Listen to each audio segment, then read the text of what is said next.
So, can we start by you introducing yourself? My name is Joel Potrykus, writer and director of Vulcanizadora.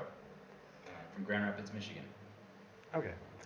First, congratulations on your movie. It was actually original, very different from what we usually see. Um, I understand that this story is quite personal. Um, can you tell me where the idea came from to put these two characters in the middle of the woods and how you built them? It actually came from I was rewatching the movie Jerry by Gus Van Sant. Have you seen that? It's funny you say that because it's the first thing that struck me. I was like, Yeah. it's a bit like Jerry, Yeah. but well, And so very when I saw different. But Jerry, I thought I misinterpreted the movie. I thought that's what they were doing, is what they were doing in Vulcanizadora. I didn't know that they were just lost and couldn't find their way back. Hmm. I thought they had a reason, a really dark reason to be out there.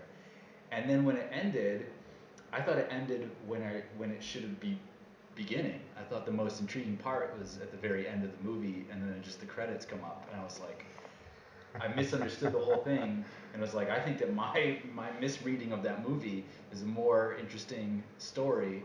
So I started to write it, and then so that's why it is out in the woods. I really like the idea of kind of the wilderness, and there's no other people, and it's isolated. And so then you start to think about what two characters would inhabit the story.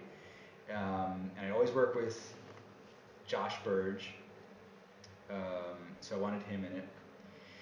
And I was talking to a really, really famous actor about it, and he looked very similar. He did look that he looked similar to Josh Burge, and I thought that it would have been weird to have them together. Maybe they could have been brothers. I don't Mm. know. But I also thought their personality types were so similar that it would have been there would have been no contrast. And I thought the other character needed to be really funny to make the dark stuff kind of balance out and make it more unpredictable. So when I started writing it, I was trying to think about who could really be the funny character. And there was one person I thought of. His name is Andre Highland. But he's already in a movie called Relaxer that I made a few years ago. Oh And so yeah. that would have been too difficult because people would have been like, those are the two guys in Relaxer. So I was like, okay, I know how to do this. So I was like, I will do it. I was like, but I've already been in this movie with Josh called Buzzard. And then I was like, well, we both survived Buzzard. What if it's just that? Those guys 10 years later see what they're up to. And once I realized that I could do that, the movie was really simple and the story really came out. And then because I'm playing the Derek character, I just started to be me, like my nightmare version of who I, what I could, what could happen to me as a dad, and all of my big fears I put into that character, who's trying to mask it with humor and being really silly still from his character from Buzzard. So um, I don't know. That's how it came, as me just kind of stealing from Gus Van Sant and then stealing from myself, and then it just like is the easiest story I've ever written. And and as soon as I kind of had the concept, I knew that I just loved it. I was just like, this is going to work. I love it. And I never feel that way about my stories. Usually I spend like a year just hitting my head against the wall, feeling really frustrated about it, and it's not going to work. But this one was so fast, and I was just really confident with it. And yeah, it's all like my biggest fears in these two. Both of the characters are kind of exhibiting both of my big fears. Yeah, because so you're a father, right? Yes. Okay.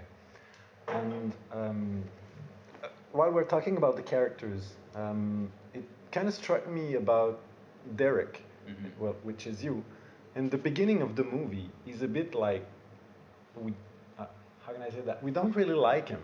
I mean, he sounds like a bit annoying, Yeah, maybe. he's really obnoxious. Yeah. And it's like he knows everything, but actually doesn't know much about camping and stuff. Yeah.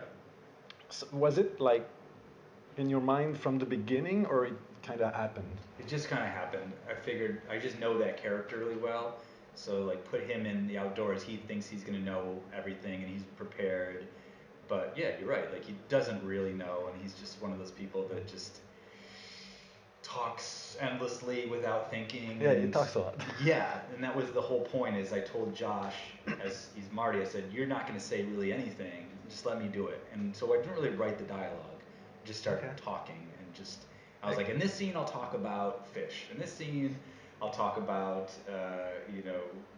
camping equipment, or this scene I'll just be going to the bathroom, and just let me carry the scene.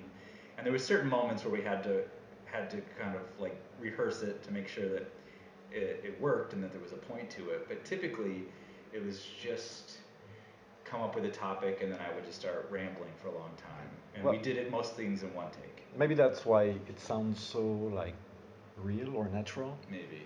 I mean, the story is a bit like out there at Yeah. some point, but it sounds real, you know, Good. when Derek talks and talks and talks. Yeah, and me and Josh know each other really well, like really close friends. So But that's not so clear though. yeah. At some point, we know they have some kind of backstory.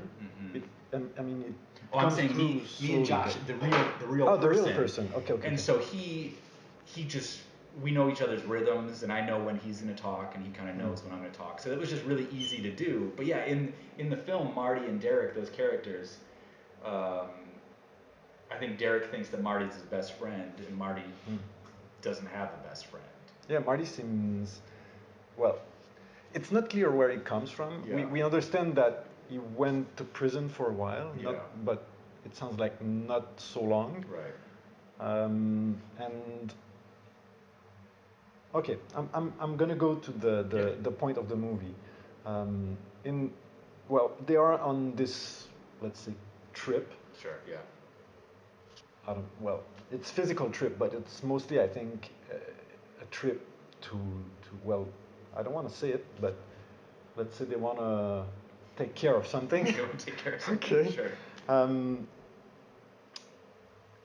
they have some kind of a device, you know, Mhm. the metal Yeah. thing. I want you to tell me about that. Where does the way it's built, where does it come from? Yeah, so my original thought was that they were gonna have guns, Yeah. and then I started to think that that was too easy and too obvious, and then they were gonna go in the water, and something was gonna happen in the water. But then I thought that was really complicated, and it was just difficult to shoot. So then my production designer said, "What about a firework?" And I was like, okay. For a couple of days, I was like, that's too crazy, that's too extreme. And then I was like, no, that's really great. That's like extreme. That is crazy and extreme. It That's what I is. want. And so we started to think about, well, you could just remove the firework really easily. And we were like, well, we have to have a contraption to keep it in there, locked in there. Mm. And so we just started to think about how that would stay in there. And I always like to have an appliance or device in my movies. And I made that buzzard. He's got like a Freddy Krueger glove. And this one, he creates this mask that's kind of like something you might see at a Saw, or like a Saw film or something. But my brother designed that and just built it from spare parts. And I thought it was like a really just a strong visual for the movie. And I didn't want to explain what it is when I first put it on. Yeah, he's sitting and Yeah, like kind of playing with it. And yeah, adjusting it and things, and I just wanted to kind of burn that into people's heads, wonder what that yeah, strange oh, metal it works. contraption is. So yeah, I just thought it would be a strong visual thing that also served a purpose in the movie, to help them carry out their idea. Because we're not sure. I mean, for Martin, right? Yeah. For from the beginning until pretty much the end, we know that this is like what he wants to do. You know. Yeah. For Derek, I mean, it sounds like he wants to please his friend. You know, Yeah. most well. The more he talks, eventually he starts talking really about himself, and we get to know actually why he's there and how he feels with like the kid and the ex and stuff. So he becomes more sympathetic. But we, I mean, it's part of the interesting part of the movie. It's why is he doing this? Yeah. Um, I don't know where I was going with that, but So do you have like, because, well, I'll see it and we'll see if I keep it, but in the end, I mean, they kind of switch places Yeah. because he doesn't really, I guess he wants to just, he realizes something. They both realize something, and Martin has to carry that weight. Yeah. And the scene with at the police station Yeah. is surreal, but at the same time, it kind of makes sense. Yeah. So how did it come? Yeah, he's just got, he's got like survivor's guilt. It's just about guilt, that's, which is something that I always have. I don't know why. I carry guilt, and so I wanted to give that guilt to Marty.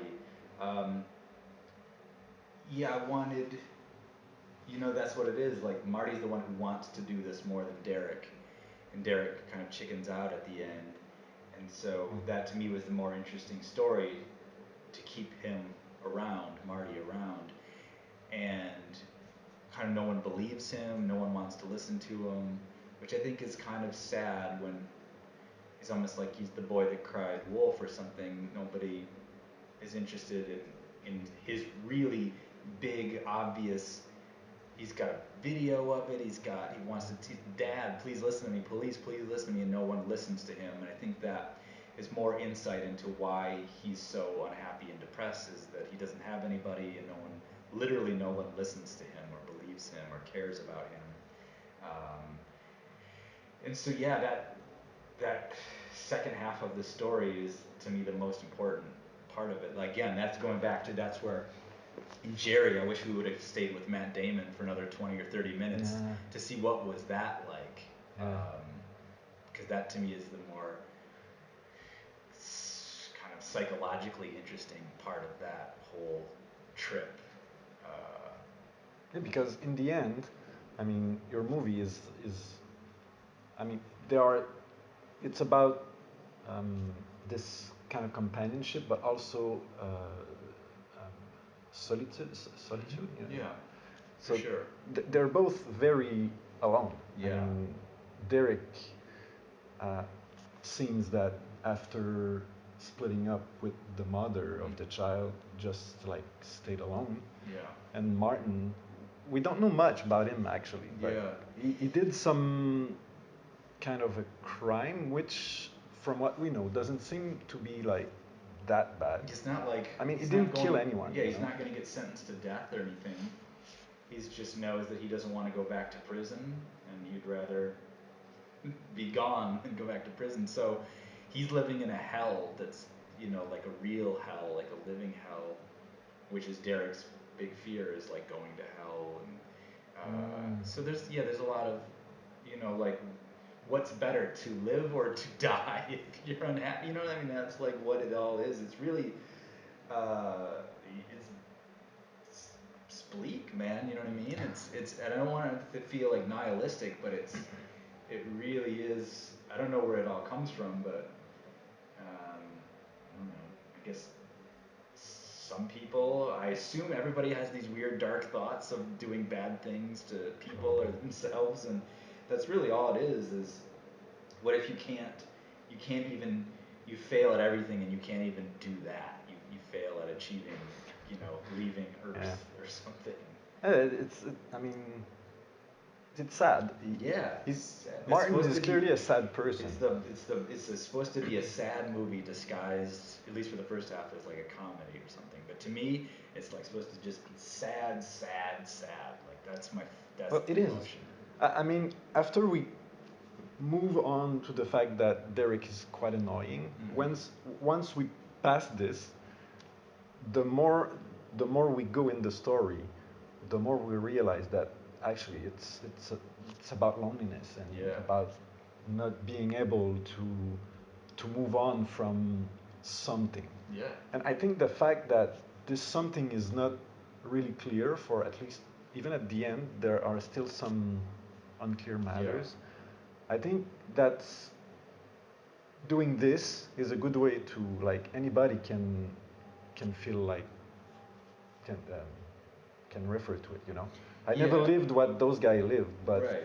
I can imagine because we all, like you said earlier, we all have some things that stick in our minds that Yeah. we failed at this, we failed at that, and I think everyone at some point thinks they are just like a failure. Yeah, and I didn't want to explain too much. I wanted to give the audience just enough to understand where they're coming from, but not give them too much where they feel like it's so specific to the characters. I wanted people to go like, oh yeah, I have that, a little bit of that fear, and I have a little Mm. bit of that fear. I feel sometimes movies are so specific that you kind of lose the ability to relate to the characters sometimes because once you say, oh, I have nothing in common with that person, then it's just difficult to Mm. connect with them. I think so. I just want to give them just enough, but not leave it too vague and not be too specific or explain too much, I guess. Well, I think that you did that great. I mean, Okay. we know just enough so we can like understand the movie and Yeah. how it works, but at the same time, there's a lot that we can imagine by ourselves. Yeah. Um, I have a question though. Mhm. Near the beginning of their trip, Mhm. at some point they're sitting, and I don't remember which character. They have like black little Yeah. pasty or something, and they burn it, Yeah. and it creates some kind of, Yeah. I don't know, like tentacles Uh or huh. Yeah. what is that? Those are, I don't know, in the U.S. Andy, what do you call those here? We call them black snakes. Do you know what black snake fireworks are? You ever heard of those? So they're like little black pellets, and you light them, and they like grow. They're like a kid's firework. They like grow like a like a charcoal snake out of them. Do you know those? A lot of people ask me what those are, and I just Yeah. thought everybody would know. So they're kids' fireworks, and you're just supposed to light a little tiny pellet, and a little snake grows for like 10 Ah. seconds. But I thought it would be cool to just put a whole pile of them Yeah, together, yeah, which I've never seen because your mom and dad would always be like, no, just do one at a time. So that was the first time. We didn't even test it. I was like, just put them on Okay. there, roll the camera, and just see what this looks like. And I was like, this is amazing. Yeah, it's So really yeah, it's just a nice. little kid's firework. But I just assumed everybody would immediately know. But hearing people, so many people don't know what those are. They're called black snakes. At least where I'm from, they're called black I snakes. have to find that. They're No, it's cool, really man. amazing because, I mean, it and it adds some kind of weirdness to the Yeah. movie. Like, what the hell? Yeah. Because it's already like, first you're like, why are they doing together? Hmm. I mean, Martin is so cold. Yeah. It feels like it, they don't really connect. Hmm. Because Martin seems to find Derek as annoying as we do in the beginning. Yeah. And when, I don't know, but yeah, Yeah, this scene was nice. they occasionally share like these kind of boyish, immature like Yeah, it makes us games and believe that maybe their relationship grows far. yeah, exactly. That's what it's supposed to be like. Maybe they've known each other a long time, but they've grown apart and they have different interests, and Yeah. yeah, they still like doing fireworks together or something. Well, we kind of believe that Martin has some kind of, maybe not pyromancy, but he seems to like Yeah. playing with fire, Yeah, and exactly. the device he makes, I mean, with the fireworks, or it seems a bit stronger, but Yeah, there's a lot of kids and guys I grew up with who just like would make bombs out of like, household things, and they would make fireworks, and they were always creating weapons and guitars and things. And Marty's kind of one of those guys, to me at least, is he's always making, he's so bored, he's like creating dangerous things in his basement or something, like a really dangerous person hmm. that you wouldn't want to be around, and it was probably in a lot of trouble. So yeah, that's just part of it. He's just, to me, seems like one of those guys I knew when I was a kid that was always just like playing with fire, basically. I won't say exactly it, but the scene where Yeah. where they actually do their plan, Yeah. it's amazing. We feel like a real emotion, and we really feel bad for Derek actually. Yeah. Really, he's scared. Like he really looks like a kid. Yeah. Um, Yeah, he does. When we were shooting it, we didn't rehearse that at all. no? And all I told Josh, I said, just get me to do it, and I don't want to do it. Whatever you, I was like, grab me, you know, yell at me, whatever, and every time I was ready to do it, I started crying again or like limping down. So yeah, I like that those moments. That was like, and we had things in our mouth and we were drooling and it was like it was really uncomfortable. So Hey, it it's just kind quite of big actually. yeah, yeah. So the whole time we actually just we never took a break. It was like let's just I was like oh, let's do it now. And it was like 10 minutes of really being uncomfortable and me trying to direct him with all of that in my mouth and it's cool. How, I mean, how can you get this? Because you wrote the movie, Mhm. you directing it, so you know where it's going. Yeah. How how can you play it? Like you say, convince me, but I mean, in a way, you are already convinced of it because, I mean, you're creating the movie. So how did you play it? Because it really sounds like Yeah, I just told him I'm not gonna do one, two, three. I'm not gonna do it. So you just have to make me do it. And no matter what, I'm not gonna do it. So grab me, shove me, yell at me, whatever you do. And then when I gave like a wink or something when we finally was like ready to do it. okay. That's when we knew to do it. I was like, but until then, I'm not gonna Yeah. want to do it. So you just have Well, to in the convince end, me to he do it. didn't really do it. Right? Yeah. He You puts know, it it's back. Yeah. okay. I just want to finish with something. You talk about your previous movie or second previous, I'm not sure. Relaxer. Yeah. I mean, you seem to like to have like not so many characters in your movies Hmm. because Relaxer is, I mean, it's two guys hidden somewhere, you know. So how do you go from this to that? Because I mean, if I remember well, it's the same actor.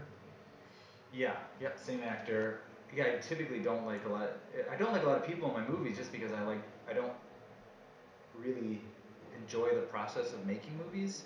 And so the more people you get involved, the more complicated it gets and difficult. Like trying to Yeah. get people's schedules. So I try to write for this minimal amount of locations and characters just so it's easier and it's just a simpler story. But with this one, um, yeah, the second half does have a lot of locations, but we shot the whole movie in 9 days, so we're just really quick um, and everything. I don't know, it was just well planned out. But I typically do just like Jerry. I love stories about two people, Mm. like something just so simple and clean about that, and so the second half of the movie is supposed to be a contrast to the first half, like a lot of people, a lot of locations. But it's just easier for me Well, to make it a makes movie sense though. with The less less people. people you have involved, the Yeah, less. and we don't have a lot of money to make these movies, so less people to pay, less locations to try to get. So it's so difficult to make a movie that I just don't want to make it more difficult for myself. And it seems like most of the movies I really love, for the most part, are simpler, have less people, less locations, and things like that. Well, it gives you more occasion also to develop your characters, Yeah, even if you don't say a lot about them. You know, it still. we're just with them, looking Yeah, at them. You exactly. get to learn about people just And because you're with and them I in the like room. the fact that you did not put like flashbacks. Good. Too many people explain the past with Yeah. flashbacks. Here it's just like few sentences, you know, like they Yeah. say this, that, okay, you understand this, but Again, I hate over explaining things. I hate flashbacks. I don't, they very rarely work for me. Although what did I just see? I just saw how to build a, no, how to, how to blow up a pipeline. Have you seen that? no, not yet. Oh, it's really great. It Seems has nice though. flashbacks that work. It's like Okay. one of the few movies that I was It's like, rare. It's rare. Usually it's like yeah, it sounds like it's an easy way to like yeah. totally. Yeah, to exposition to just like cover things. How to blow up a pipeline. It had flashbacks. It really worked for me. I really like that movie, and it's really simple. But yeah, typically every time I see a flashback, I'm like, ah, you couldn't have come up with a better way Yeah. to tell the audience why somebody's doing something. So good. Glad you Cool. dug it. Well, I loved it, and I think I preferred the other one though, but I really liked it. Relaxer. I Okay. really like that one. Good. But Good. Volcanic. Okay, you have to tell me what's that title. It means it's Spanish for tire repair shop, Okay. which is the place that Yeah. Marty burned Okay. down Okay, in the okay, movie. okay. I just love that word. It's not that important to the story. I just think it's a beautiful word. Well, I think the title made me want to watch it. Cool. Because I usually don't read the stories because most of the time they say too much. Yeah, I'm with And you. then you know how it's gonna end before it starts. So To the me, it's title was like, oh, it seems interesting. And I saw like two guys lost in the woods, and I'm yeah. like, okay, I want to see that. I like movie titles that sound like album titles. It sounded like an Oh album, yeah, like a Pixies album or something yeah, called it's that. true. So tonight is we're the 19th. So tonight Yeah. you're presenting the movie. Yeah, big international premiere. Yeah, nervous a bit? No. No. I'm only nervous that it plays right, that there's no technical problems. Oh That's my yeah, only fear is that it's gonna jitter in the middle or the sound is gonna go out or yeah, it something. So happens sometimes, but yeah. DCPs are pretty reliable. So yeah, I'm feeling pretty good about it. I don't get nervous anymore. I used to get nervous, but at this point, I don't get nervous about. I get nervous about making the movie, but people Yeah. watching it, I don't get nervous. Wow. I just don't like to ask people what they thought. I don't like to give people's. And you said you like it. That's great. Yeah. But my cinematographer always asks people, "What'd you think? Did you like it?" I'm like, and I hate doing that. I hate asking people what they thought of Well, stuff. for me, making a movie is about being satisfied yourself. Yeah, If totally. people like it, well, Exactly. that's a nice plus. If they don't, well, if you like it, I mean, This is totally how it's I art, feel. you know? I love the movie, so I don't really. It doesn't. There's nothing that can make me disappointed or anything Yeah, and because at I this love point the anyway. movie, and Yeah. so if somebody else doesn't love it, it doesn't matter to me. Well, thank you, Yeah. and I wish you a good international premiere Thank tonight. you.